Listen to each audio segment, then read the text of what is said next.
안녕하세요. 저는 둘째가 태어난 지 얼마 안 된 33살 여자입니다. 남편과는 결혼한 지도 벌써 4년째예요. 지난 추석 이야기인데 설도 다가오고 그러니 또 생각나서 아주 우라가 치밀어 오르네요. 고향 선후배 사이이기도 했던 신랑과는 대학을 졸업하고 들어간 첫 직장에서 정말 우연한 기회로 재회를 하게 되었어요. 고향에서 그렇게 가깝게 지내던 사이는 아니었지만 같은 회사에서 다시 만난 신랑과는 우연한 만남 때문인지 타지에서 서로를 제외한 그 상황에 끌렸는지 그렇게 순식간에 정이 들어버렸고 결국 결혼을 하게 되었어요. 결혼을 하고 나서도 회사를 그만두지 않고 계속 다니고 있었는데 재작년 첫째가 생기면서 회사를 휴직하게 되었습니다. 원래는 출산휴가가 끝난 뒤에 회사로 복귀해서 보모를 쓰더라도 돈을 더 모으려고 했는데 연이어 둘째가 들어서게 되면서 회사로 복귀하는 건 포기를 했고 저는 그대로 전업주부가 되었어요. 신랑 혼자서 외벌이로는 넉넉한 편이 아니라 걱정이 되었는데 둘째가 갑자기 생겨버린 것에 나름 책임감을 느꼈는지 남편이 자기 용돈도 한 달에 20만 원으로 줄이고 나머지는 제가 관리하는 생활비 통장으로 옮기겠다고 저를 안심시켜주더라고요. 저와 신랑은 동양 출신이라서 시댁이나 친정이 전부 한 동네에 있어요. 신랑과 저는 서울에서 살고 있어서 명절 때면 차를 끌고 내려가야 하지만 일단 내려가기만 하면 양가가 차로 20분 거리도 안 되기 때문에 짧은 연휴인 명절이라도 양가를 똑같이 챙길 수가 있어서 그런 점은 좋아요. 이번 추석은 신랑 회사에서 웬일로 목금에 연차를 쓸 수 있게 해줘서 10일에 가까운 긴 연휴를 맞게 되었습니다. 10일이나 되는 연휴를 어떻게 보낼지 고민하다가 요즘 시국이다 보니 어디 가기도 그렇고 해서 시댁이랑 친정을 오가며 시간을 보내기로 했습니다. 명절날 내려가면 시가에서 친정이 20분 거리도 안 되기 때문에 명절 당일날 제사 지내는 것만 끝나면 제가 친정에서 대부분의 시간을 보내도 별다른 이야기가 나오지 않아요. 둘째 낳은 지는 얼마 되지 않았지만 신랑의 동생들이 아직 결혼을 하지 않은 관계로 집안의 유일한 여자인 시어머니를 도와 같이 음식 준비를 해요. 시가 자체도 제사에 그렇게 목매다는 분위기는 아니기 때문에 보통은 자잘한 음식은 대부분을 시장에서 구입해서 쓰기 때문에 명절 스트레스는 그렇게 심하지 않은 편입니다. 오히려 둘째 낳은 지도 얼마 되지 않은 제가 나서서 일을 도와드려서 그런가 시어머니도 제사가 끝나고 시가에 남아있으면 저보고 여기 있어서 뭐하냐고 어서 친정 가서 부모님하고 시간을 보내라고 하십니다. 여기까지만 들으면 정말 허리띠를 졸라매야 한다는 것 빼고는 이상적인 결혼 생활의 모습일 수도 있습니다. 하지만 모든 사실을 알게 된 지금 너무 충격적이라서 어떻게 해야 할지 모르겠네요. 신랑도 같이 친정에 가긴 하지만 보통 점심 정도만 같이 먹고 시가로 돌아와요. 친정 부모님이 신랑한테 워낙 잘해주시기도 하는데 그게 오히려 더 부담스러운지 매번 친정만 가면 이리 앉지도 서 있지도 눕지도 못하고 애매한 모습으로 불편해하는 모습 때문에 친정 부모님도 안 봐도 되는 사위 눈치를 보시게 되더라고요. 그래서 언젠가부터는 저는 친정에서 남편은 시가에서 그렇게 연휴를 보내는 게 일상처럼 되어버렸습니다. 시가에서 눈치 주는 것도 아니고 일을 시키는 것도 아니지만 저는 역시 친정 부모님하고 같이 집에 있는 게 즐겁고 좋기만 하네요. 나와 산 지도 10년이 다 되어가는데 제가 쓰던 방도 그대로 남겨두셨기 때문에 오랜만에 집에 돌아온 기분으로 연휴를 즐겼습니다. 이래서 집보다 좋은 곳이 없다는 말이 있는가 싶더라고요. 문제가 생긴 그날은 신랑과 같이 친정에 방문의 시간을 보내다가 신랑은 시가로 다시 돌아갔고 저 혼자서 친정에서 하루를 머문 다음 날이었습니다. 점심때쯤 돼서 남편에게서 연락이 오더라고요. 시댁 식구들과 신랑 동생들까지 해서 시내에 있는 불가마에 다녀오겠다고요. 이 시국에 사람 많은 곳 가는 건 내키지 않았지만 시댁에서 매 명절 때마다 연례 행사처럼 다니는 목욕탕이었기 때문에 별다른 생각 없이 다녀오라고 했습니다. 신랑이 먼저 제 계좌로 3만 원을 보내주면서 이걸로 친정 부모님하고 중국 음식 같은 거라도 시켜 먹으라고 하더라고요. 아직 대학생인 제 남동생도 친구들하고 노는 게 더 좋은지 아침 대바람부터 집 밖에 나가서 친정 부모님하고 저 3명밖에 없으니 요리한 게 인원수대로 면 한 그릇씩 시키면 돈이 딱 떨어지겠더라고요. 용돈도 줄었는데 웬일로 이런 사소한 것까지 챙기나 싶어 비록 중국 요리였지만 친정 부모님께 신랑 칭찬을 하면서 음식을 시켜 먹었죠. 그렇게 명절 동안 육아 스트레스도 잊은 채 꽤 괜찮은 연휴를 즐기고 금요일 저녁에 서울로 올라왔죠. 더 쉬고 싶기는 했지만 웬만한 여름 휴가보다 더 긴 연휴였기 때문에 아쉬움이 없었습니다. 일요일 아침 남편은 조기축구에 사람들하고 공차러 나간다고 아침 일찍부터 집을 비운 상황이었고 저는 집에 남아서 밀려있던 집안일과 명절 세느라고 챙겨갔던 옷가지들을 하나씩 정리하고 있었어요. 신랑이 가져간 외투를 꺼냈는데 거기서 매캐한 냄새가 잔뜩 나더라고요. 신랑이 워낙에 좋아하는 외투고 출근할 때도 자주 입는 옷이라 드라이 클리닝을 맡겨야겠다 하고 외투 주머니에 있는 걸 꺼내고 있는데 거기서 영수증이 하나 나오더라고요.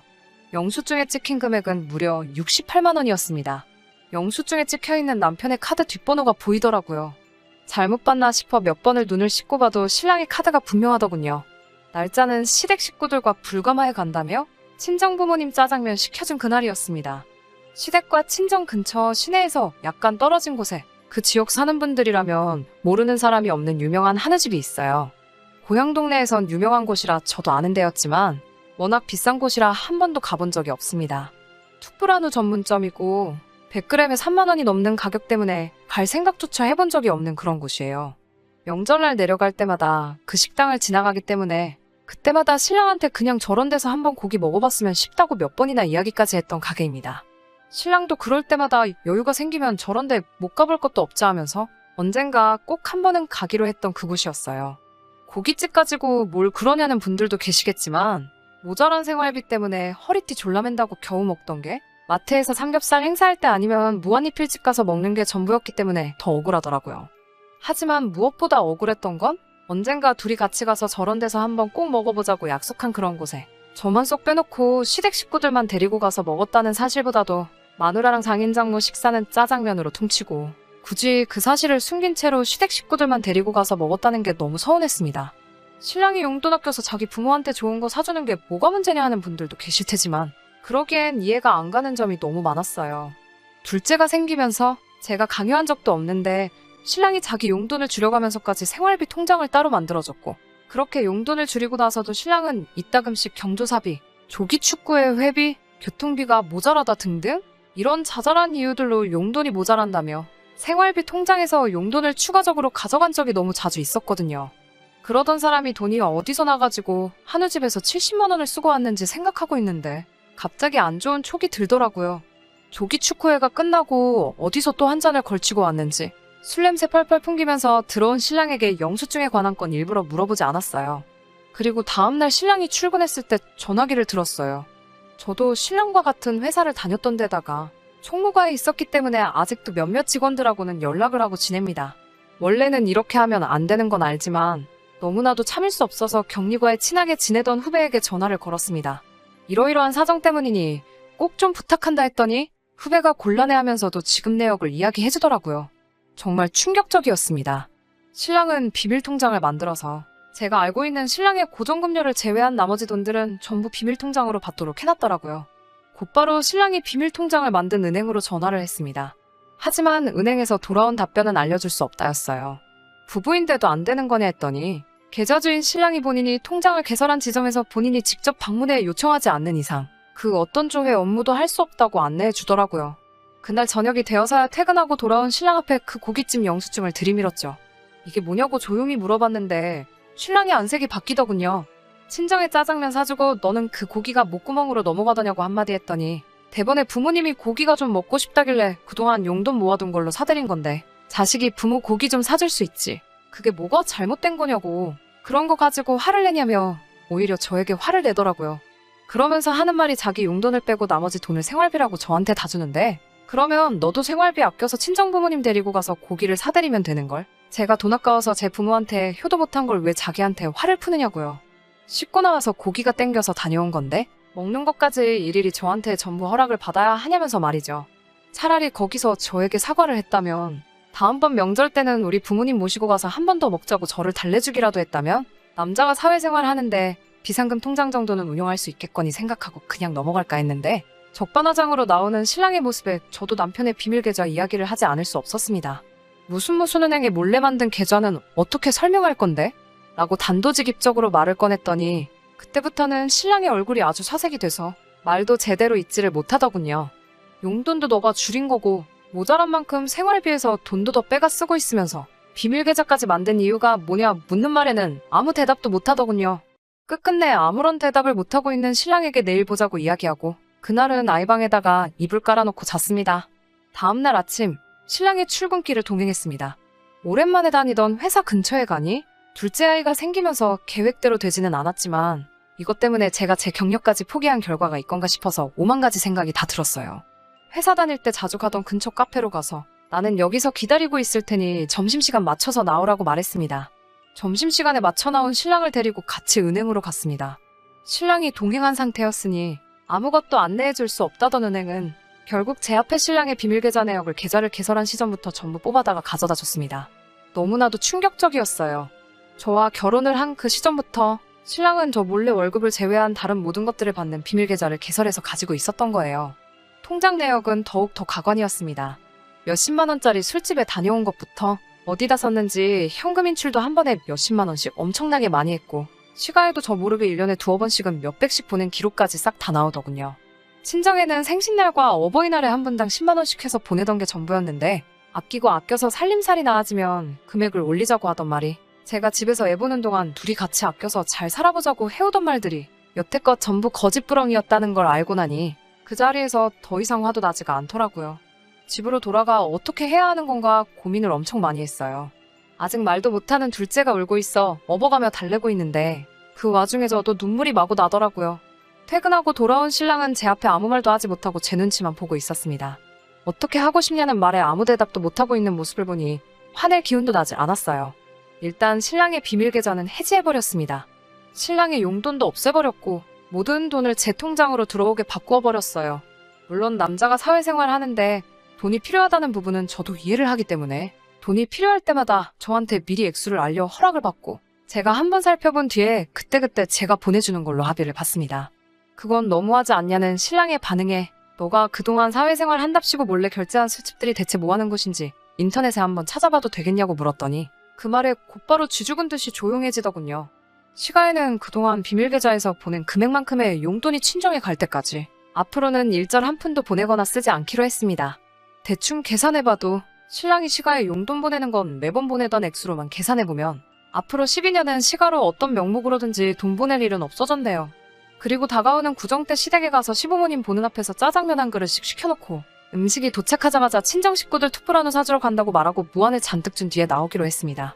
물론 이걸로 남편을 전부 용서하거나 한 건 아닙니다. 아이 둘에게서 아빠를 뺏고 싶지 않아 내린 결정이기도 해요. 허나 여태껏 저를 속여온 기간을 생각해보면 도무지 분이 풀리지를 않네요. 이 정도면 충분히 했지 싶다가도 돌이켜 생각해보면 도무지 용서가 되지가 않아요. 다음 구정이 지나면 여러분들께 후기랍시고 사연 한 번 더 보내보도록 하겠습니다. 그때까지 시간이 아직 있으니 혹시 제가 취할 수 있는 더 좋은 방법이 있다면 사연 들으시는 분들의 고견 부탁드리겠습니다. 제 이야기 끝까지 들어주신 여러분들께 진심으로 감사의 말씀을 드리겠습니다. 후기입니다. 사연 보내드린 지도 벌써 한 달이나 지났네요. 여러분들의 고견 감사드립니다. 신랑이 저 몰래 다닌 술집이 뭔지는 이미 알고 있었어요. 비상금으로 현금 인출해서 어디다 썼는지 확신은 없었지만 보통 술집에서 카드 긁은 날마다 인출했기 때문에 어렴풋이 알고는 있었습니다. 여러분들이 달아주신 댓글들을 살펴보니 확신이 서더라고요. 신랑한테 어디 설명해봐라 했더니 당연히 절대 그런 게 아니라고 잡아떼더군요. 해명이랍시고 하는 말이 화투치러 다녀왔다나요. 오히려 지금 자기를 의심하는 거냐며 대본의 성질을 부리더군요. 멍청한 인간이 화투라고 하면 제가 잘했다고 칭찬해줄 줄 알았나 봅니다. 물론 전자보다는 나은 편이긴 하지만 진실이 그 어느 쪽이든 간에 저 혼자서 이 사실을 모르는 척하고 고군분투하고 애써봐야 상황이 더 나아질 것 같은 생각이 들지 않았어요. 친정 가서 고기 한번 사먹는다고 끝날 일이라는 생각도 제가 너무 안일했던 것 같고 무엇보다도 제 신뢰를 저버린 남편을 용서할 수가 없었어요. 그래서 신랑 모르게 변호사님을 찾아뵈었습니다. 신랑과 나눈 대화를 녹음해서 가져갔는데 술집을 다녀온 날 이후에 남편의 행위를 입증할 방법이 없으면 조금 어렵겠다는 듯이 이야기해 주셨어요. 화투장 다녀온 걸 이유로 둔다고 하더라도 신랑이 중독이라고 부르기 힘들 정도로 인출금이 소액이기도 하고 계좌 기록이 두어 달에 한두 번 정도밖에 되지 않아서 상습이라고 하기도 애매하다고 하시네요.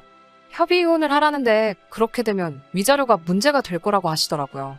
이 경우에는 양육권도 권리를 주장하는 경우가 비일비재하다고 하는 말과 함께 친권도 양육자의 경제적인 상황까지 봐서 이 경우에 제가 불리할 수도 있다고 하시는데 사무실을 나오는데 너무 막막하더군요. 직장을 떠난 지 기간이 좀 되지만 앞으로 돈이야 벌면 되는 것이고 일할 곳이야 어떻게 구하려면 구하겠지만은 그렇게 된다면 아이 둘을 제가 돌보지 못하니 말이에요. 고향으로 내려가는 것도 생각해봤지만 시가도 가까운 편이라서 꼴도 보기 싫을 텐데 자주 마주치게 될 것 같아서 엄청 고민이 되더라고요. 그 고민 끝에 저는 결국 이혼하기로 결심했습니다. 다만 조금 시간이 더 걸릴 것 같아요. 아이들만이라도 저와 함께 지낼 수 있게 일단 다닐 회사를 알아보려고 합니다. 친정엄마에겐 사정을 설명드렸고 어머니는 흔쾌히 아이를 돌봐주신다고 대답해 주셨어요. 직장을 구하면 근처에 제 돈으로 월세방이라도 구해드리려고요. 신랑에게는 복직은 물 건너갔지만 새로운 직장을 찾으려 하는 중이라고 이야기해뒀습니다. 이혼을 준비하는 건 비밀로 했어요. 남편에게는 사회생활 하면서 돈 필요할 텐데 제가 너무 저만 생각했다고 마음에 없는 소리를 하면서 남편에게 돌려줬습니다. 당장이야 조심하겠지만 집어넣게 못 준다고. 분명히 언젠가 한 번 저 모르게 다시 다녀오지 않을까 싶어요. 그때를 대비해 증거를 착실히 모으려고 합니다. 제가 번듯한 직장이 생겨 아이들의 양육권과 친권을 온건히 가져올 수 있을 때 그때 이혼 서류를 들이밀어 보려고 해요. 당장은 꼴도 보기 싫고 우라통이 치밀어 오르지만 결국 마지막에는 제가 웃을 수 있는 날이 왔으면 좋겠네요. 보내주신 응원과 여러 의견들 감사합니다. 조만간 좋은 소식으로 찾아뵙겠습니다.